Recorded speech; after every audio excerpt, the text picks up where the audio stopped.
कुरान पाक जे इन्हनि लफ्ज़नि जे अंदरि अल्लाह तबारक व तआला जल्ल जलालुहु जल्ल शानु इरशाद फरमायो वमा कफर सुलैमान, हज़रत सुलैमान अलैहिस्सलाम कुफ्र कोन कयो हुयो, वलाकिन शयातीन कफरू, ऐं पर शैतान कुफ्र कंदा हुया। कहिड़ो कुफ्र कंदा हुया?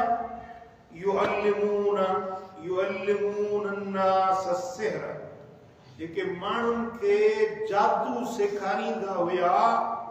इहो जादू सेखारण शैताननि जो कमु हुयो। इहो कुफ्र जो कमु शैतान कंदा हा। अल्लाह जो नबी सुलेमान अलैहिस्सलाम कॾहिं कुफ्र न कयो। कुरान पाक जे इन लफ्ज़नि मज़ा ही ॻाल्हि मालूम थी त सिहर या जादू करण कुफ्र आहे। जादू करण